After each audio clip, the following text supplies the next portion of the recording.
KTO Radio présente À haute voix, la lecture intégrale des œuvres spirituelles majeures. Aujourd'hui, Augustin ou le Maître est là de Joseph Malègue.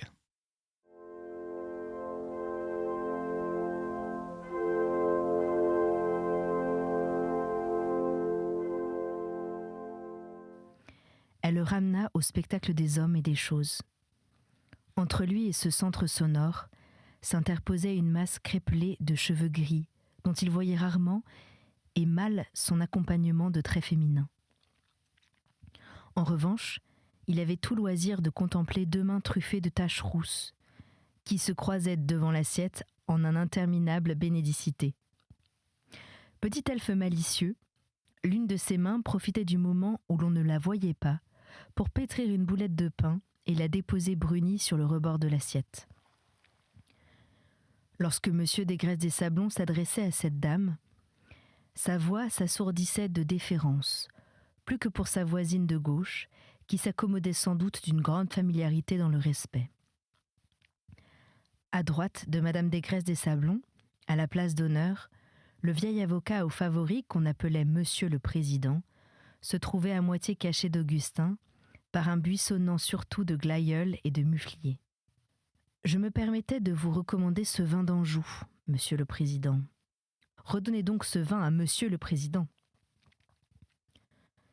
Monsieur le Président releva, du plat de grosse truite meunière qu'on venait de lui présenter, le miroitement de son lorgnon Beaumarchais, et l'on entendit son organe nasal de vieux renard de plaidoirie. Mais, très volontiers. C'est quoi donc déjà, fit-il, avec un petit « ja » traînard.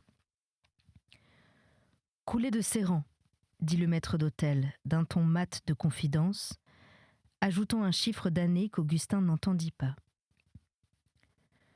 Monsieur Desgraisses des Sablons portait son attention par temps sensiblement égaux, de sa voisine de droite à sa voisine de gauche, et de celle-ci à Monsieur le Président, en un cycle tripartite où chaque interlocuteur avait approximativement droit à un tiers de la masse totale.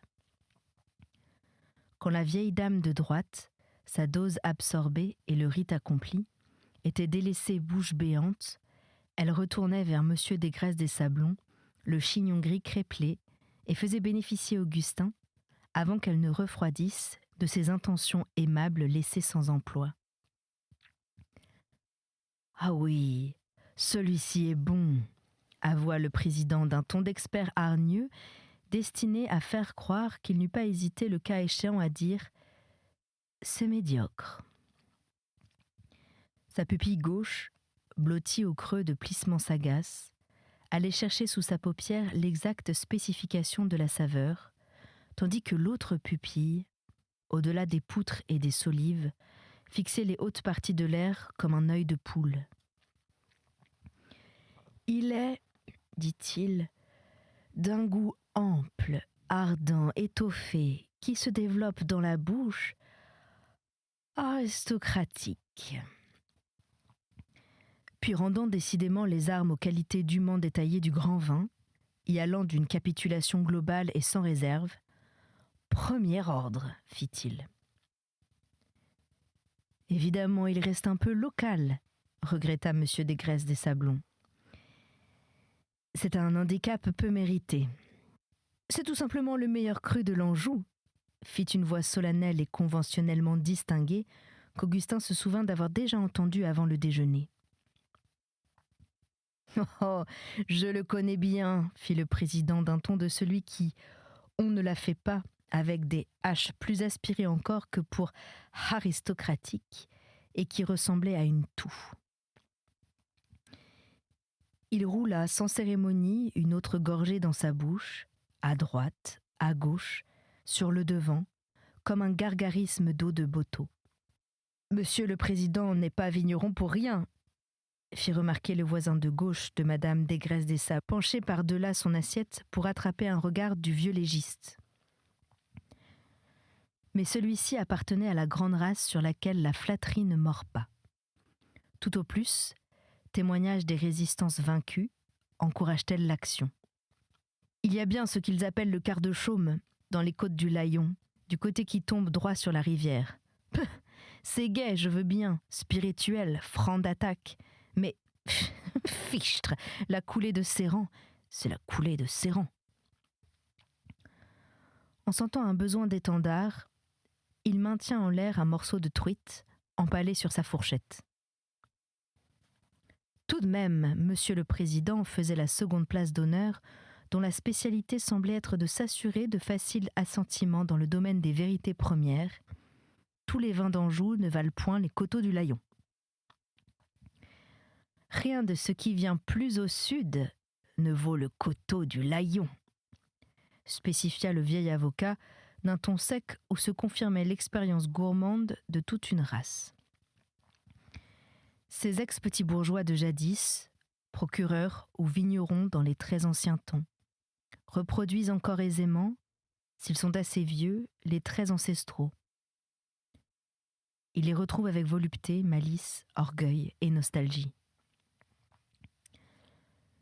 Les bonnes gens de par là-bas le savent bien, confirma-t-il, ridant tout le côté gauche de la figure, celui dont l'œil s'était cligné, le droit, inaffecté, servant de témoin.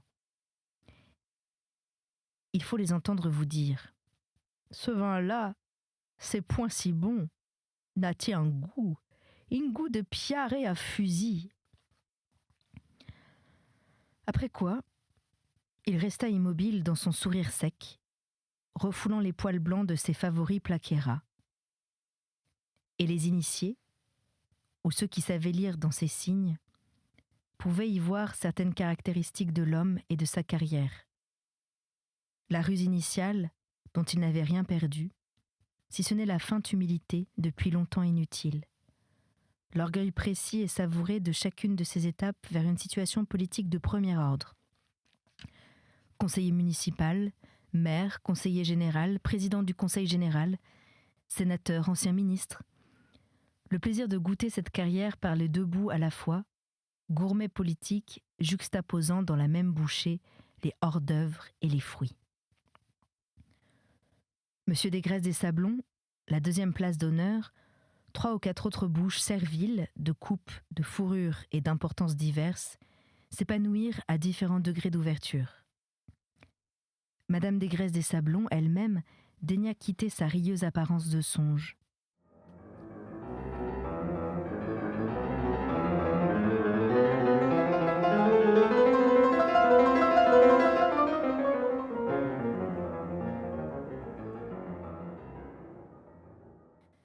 Baignée d'habitude dans un milieu spécialement fait à son usage, mi-observation détachée, mi-rêverie, elle conservait, lorsqu'elle tombait ainsi du ciel, une manière exquise de garder quelque chose des nuages.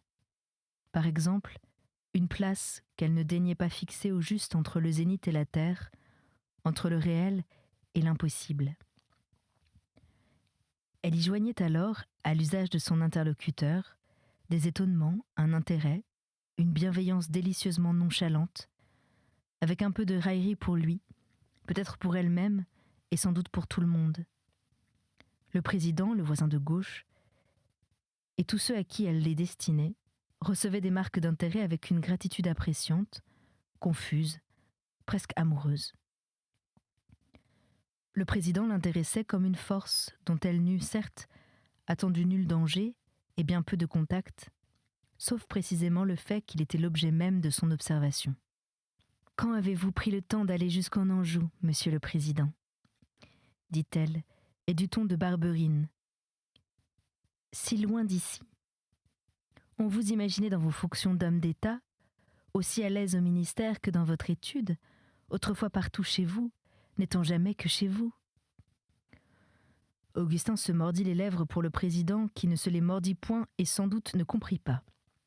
« Et voici que vous trouvez le temps d'apprécier les vins d'Anjou et leurs vignerons. » Elle riait légèrement, avec l'habituelle perfection mondaine de ce rire de perles qui n'insistait jamais.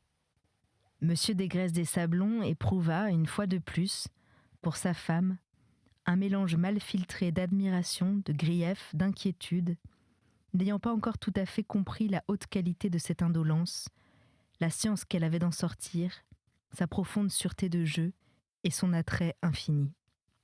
Cet intermède de Bacchus paysan fut bienfaisant à Augustin. Les réalités rurales se présentèrent accrues, savoureuses et vierges, d'une réalité moins âpre qu'au Planaise, d'une complexité plus riche, plus près de la gaieté du vin. Elles parurent fraîches à sa fièvre, tandis que les habitudes d'observation et de curiosité dont il ne fit pas grâce à Monsieur le Président, et même ses tentatives pour deviner qui il était, lui rendirent le goût de la prose, regonflèrent ses vieilles défiances du lyrisme, un peu affaissées. Peut-être qu'il aimait un fantôme. Sa ridicule puissance d'émotion l'avait peut-être doué de vie. Elle est quoi ? Je n'en sais rien. Aimable, froide, sensible, jalouse, spirituelle, mélancolique, musicienne, généreuse, orgueilleuse. Je n'en sais rien. Il émit 2 ou 3 tristes rires silencieux. À table autour de lui, les conversations continuaient comme il les avait vues commencer. Lui-même y mêlait son mot, à droite, à gauche, comme on entretient une causerie par pure politesse, sans intérêt, et l'esprit ailleurs. Cette causerie-là n'interrompait pas beaucoup son monologue intérieur. Tout cela était chimère, un rêve de fou, à 1000 lieues du possible. Il lui semblait voir les milieux désolés, des plaines de sable roux et des buissons secs. S'en aller ? Le départ, la fuite ? Le conseil classique ? La vieille ordonnance de médecine morale déjà formulée aux premières pages du Télémaque ? Il se servit de vin, d'eau, y plongea les lèvres, reposa le verre avec lenteur sans avoir bu. S'il fallait souffrir, autant le faire devant elle. La tapisserie en face de lui était belle, quelques bergerades d'après Boucher. Elle faisait grand effet sur ce noble appareil de pierre. Les arbres bleus, les rondes chairs mythologiques, tout cela était très bien. Il poussa encore cette sorte de rire silencieux dont il se raillait lui-même. D'autres passantes avaient pourtant traversé, sans plus, le long ascétisme de sa vie. Des filles d'universités étrangères, de montagnes, de villes d'eau, charmantes aussi et dignes de susciter des amours. Au fait, pourquoi cette sensibilité élective, cette prédilection des environnements étrangers ? Voici Interlaken, la terrasse du Victoria Hotel, les fauteuils verts d'eau, chevauchés de piolets. Devant le triangle de la Jungfrau, couleur de rose reconnaissable à son immobilité parmi les nuages, une jeune Norvégienne blonde lui explique en allemand la beauté des neiges de son pays. Fallait-il chercher plus haut de plus ténus fantômes ? La Marie de chez nous, Marguerite, petite inconsistance, fleur séchée, morte et ensevelie, et pour l'une au moins, on ne savait en quel herbier. Nostalgie religieuse, dépaysement des amours, exotismes sociaux, goût des départs et de l'ailleurs, au cœur insatisfait. Que toutes vos poussées vont ensemble. Il se surprit en un agenouillement intérieur, comme à la scène d'insulte après la flânerie dans les roses. À quoi bon ce verbiage et ces comparaisons sur sa joie et sa souffrance ? Toutes les deux étaient un fait, une dure positivité subie, comme il avait dit tout à l'heure, sans ombre de lyrisme. Elles étaient un fait. Elle ne l'empêchait point de parler, de prêter son attention à ses 2 voisines, de l'étendre jusqu'à Madame Desgraisses des Sablons, ni d'apprécier le chambertin qu'on lui servait, et de le marier à une tranche de poularde entourée d'un rissolet de gras. Parfois, cependant, il ne savait trop pourquoi, les respirations qui entraient à certaines minutes dans sa poitrine lui faisaient mal. Elle tremblait, se brisait sous des petits spasmes. Il sentait alors, non pas superficiellement comme un cours d'eau sous une crue, mais par gonflement partant des profondeurs, une masse de souffrance remontait jusqu'à sa gorge. Anne était loin de lui. Ah, si loin. non pas seulement à l'autre bout de la table, derrière un impassable enchevêtrement de cristaux, de fleurs et de têtes humaines. Lointaine d'un bien autre lointain. Encore respirait-elle pour le moment, dans le même air que lui, par la grâce d'un des plus grands hasards du monde. Mais dans quelques jours, et même dans quelques heures, et toutes ces distances n'étaient rien devant la vraie distance. Il eut véritablement, pendant quelques minutes, une faim d'aile furieuse, et à la pensée de sentir de nouveau sur son veston la petite main nue, il défaillait sur sa chaise. Puis ce paroxysme passa. La tension de son désir abaissée, et tout son cœur revenu à la sourde douleur permanente, ses pensées reprirent l'apparence ordinaire, capable de donner le change à la dame de droite ou à la dame de gauche, suivant les alternances d'amabilité de M. Desgresses des Sablons. Par crainte de déceler des sentiments qui lui semblaient crever tous les yeux, Augustin s'était interdit de regarder à travers le hérissement floral, rosé, orange ou blanc, au-delà duquel commençait le pays enchanté où vivait Anne. Il ne pouvait pas. Il n'osait pas. Mais, tapi dans sa timidité, son désir suppliait. Le désir de regarder une seconde dans les interstices des fleurs et d'y voir, tantôt penché sur son assiette, tantôt rejeté en arrière ou agité d'une position à l'autre, les longues ondulations naturelles de la chevelure d'Anne. Il cédait à l'obsédante prière, puis remmenait de force une satisfaction altérée de recommencement. M. Desgresses des Sablons semblait avoir cessé le battement de ses attentions pendulaires. Au lieu d'oindre successivement ses deux voisines du contact gras de sa voix, il la concentrait sur Monsieur le Président, chargé d'intentions, ennobli d'allusions et d'arrière-pensées. Selon lui, il y aurait place pour, dirait-il, des prétentions, mais elles ne blesseraient aucune des légitimes susceptibilités qu'il était. Vous entendez bien, tout le premier à reconnaître, oui, dont il reconnaissait tout le premier le bien fondé. Des prétentions ?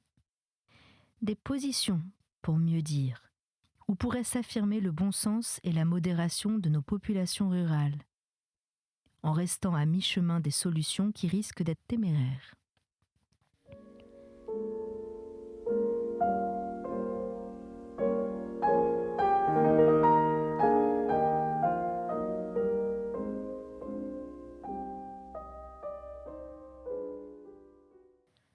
Sa grosse main, aux ongles soigneusement ovalisés, modelait, par-dessus son verre à Bourgogne, le vague de l'air.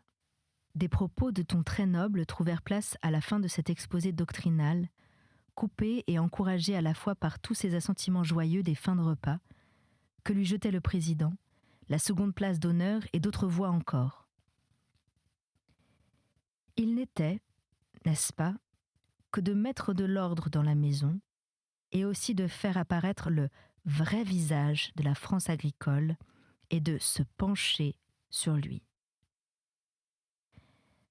Délaissée, en disponibilité, la voisine d'Augustin venait de découvrir qu'il pouvait rafraîchir d'assez confus souvenirs qu'elle avait gardés d'un unique voyage d'Italie. Ce n'était même pas un voyage de noces.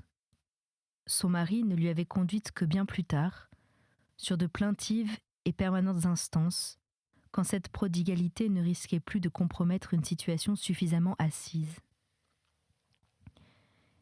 Qui est-elle donc ?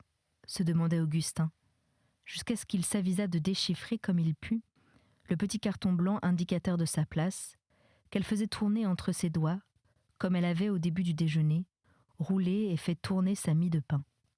Il lut Madame Marguillier et comprit tout. À ce moment, le président criait de sa voix de tête. « Mon cher, le Conseil général ne peut conférer à sa commission départementale que des délégations spéciales et non générales, temporaires et non permanentes. Les applications de ce principe fourmillent aux daloses. » Sa cuillère, porteuse de glace, framboise et pistache, s'était arrêtée net, à mi-chemin de la bouche, chargée de granulations fondantes. « Vous me direz que les espèces sont anciennes. Évidemment. Il n'y a plus d'annulation pour ce motif qu'il n'en ait plus besoin. » « Elles sont mortes dans leur triomphe, » dit Madame Desgraisses des Sablons, avec une mélancolie suave en regardant les glaïeuls. Madame Marguillier continuait de s'épancher à mi-voix. Perçant les lyrismes solidifiés de sa jeunesse, ses souvenirs vivaient encore, tièdes et jaillissants. Sur les coussins rouges d'un wagon d'Italie, des étiquettes précautionneuses et calligraphiées marquetaient des valises. Elles portaient le nom, la profession d'avoué plaidant, la résidence, les gares soulignées 2 fois et les hôtels à l'encre rouge. Tout était minutieux, méthodique et semblable à lui. Il étudiait la numérotation italienne dans la grammaire d'Otto pour pouvoir vérifier ses notes d'hôtel et tentait d'évaluer le rendement des enclos de vignes en Ombrie. Mais ses chères imaginations à elle, préfigurées, brossées de frais, sorties des tiroirs, étaient parties d'avance, en fourrier, sur toutes les routes espérées, ayant charge de lui préparer pour les résignations futures quelques semaines d'une magnifique et exceptionnelle vie. Elle ne savait pas qu'elles allaient rentrer bredouilles, inutilisées, et ne s'étant posées nulle part, colombes qui n'ont vu que le désert des eaux. Elle ignorait que ce fut le sort de tous les romanesques. Elle se disait « Je ne puis croire que nous sommes en Italie », attendant sans doute pour l'y faire croire des sensations d'espèces neuves provenant d'autres viscères, d'une rétine nouvelle, de papilles olfactives récemment en usage ou d'un labyrinthe auriculaire tout frais. Mais la docilité silencieuse dont se marquait jadis le sentiment du devoir chez les petites provinciales la récompensa comme elle revint. L'essaim de ses rêveries l'attendaient dans la maison de l'avoué plaidant, entre les feuillets, reliés en basane, de ses recueils de musique ou sur les touches de son piano droit. Elles bondirent dès son retour sur les beaux noms sonores, les étoffèrent, les chargèrent de moments imaginés qu'elle crut avoir vécus. Elle finit par penser que le temps seul lui avait manqué, et non pas un 6e sens, ou des facultés différentes, ou le bonheur de l'au-delà, d'elle en deçà. Enfin, ma fille Marie-Louise sera plus heureuse, et elle montrait d'un coup de menton timide une demoiselle courtaude et pacifique qui riait tout bas à un bout de table. « Ah, San Galgano, soupirait-elle, et San Gimignano, la ville aux 1000 tours. Nous sommes allés là en partant de Sienne, dans une carriole avec des grelots. »« Vous iriez maintenant en autocar, » disait Augustin, par un petit service assez malodorant qu'ils ont installé entre Sienne et Massa Marittina, mais les abruptes petites collines ocres et vertes sont bien restées les mêmes. Il parla de cette civilisation municipale que pour bien goûter, disait-il. Il fallait avoir vécu dans le midi de la France. Elle disait « oui, oui », éperdument, indifférente à la question des municipes, ouverte à la seule musique qui l'intéressa. Ces noms magnifiques, Massa Marittima, Monte Oliveto Maggiore, San Galgano, vibrants de romanesque, s'ajustaient sur des régions sentimentales laissées dégarnies depuis le fameux voyage. Cher voyage, dont l'un des caractères était que, comme certains sacrements de l'Église, la grâce ne s'en conférait qu'une fois, et l'autre qu'il vous laissait une soif inextinguible après qu'on avait bu. Mais Augustin n'avait parlé que pour Anne. Elle revenait avec lui de San Galgano, du palais Pitti, de cette petite chapelle de San Domenico à Sienne, où des bougies d'autel enfument la fresque du Sodoma. Il l'avait menée partout où il est possible, devant la jeune fille qui ne sait pas qu'on l'aime, de goûter en tremblant un peu la beauté du monde, partout où il avait promené lui-même autrefois, tout seul et sans jeune fille, ses riches idées générales, leur discrimination historique et les attentes de son cœur. Un mot d'Anne enfant ne l'avait pas quitté. Je voudrais qu'on m'explique pourquoi c'est beau. Lorsque les regards d'Augustin se frayèrent une fois encore, un chemin timide et prudent dans l'épaisseur de la corbeille, à travers sa verdure écarlate et rosée, il distingua la courbe de son bras, Nue depuis le coude jusqu'à la douce main vivante, Anne faisait tourner un quartier de fruits au bout de sa fourchette à dessert, avec une paresse indécise, comme si elle avait à choisir entre des alternatives dont aucune ne lui plaisait complètement. Mais auprès d'elle, et plus nette qu'il ne l'avait encore vue, une figure de vieux gentilhomme se penchait, déférente, chevaline, de l'espèce dite distinguée, dont elle semblait goûter assez la conversation. Une gaieté libre et rieuse, animant la partie du visage qu'Augustin ne pouvait complètement apercevoir, venait jusqu'aux régions visibles, éclairer l'extrême bord du profil perdu. Dans le déséquilibre de son cœur, une pensée prenait forme, se chargeait lentement de ces interrogations et suspicions qui foisonnent autour d'un amour. Le vieux monsieur à tête de clubman ou de colonel cessait parfois de s'adresser à Anne pour tourner ses yeux sur les autres convives. Augustin surprit un de ses regards. Il lui parut morne et vitreux, loin de la table, loin des invités. Dans sa figure, vieillie mais de noble aspect, inégalement brunie et semée de taches molles, marquait déjà la physiologie des déclins. Anne ne devait pas sourire pour ce monsieur-là.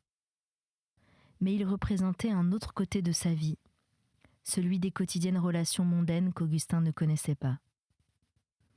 Elle n'était pas toujours occupée de licence de lettres, ni de psychologie mystique.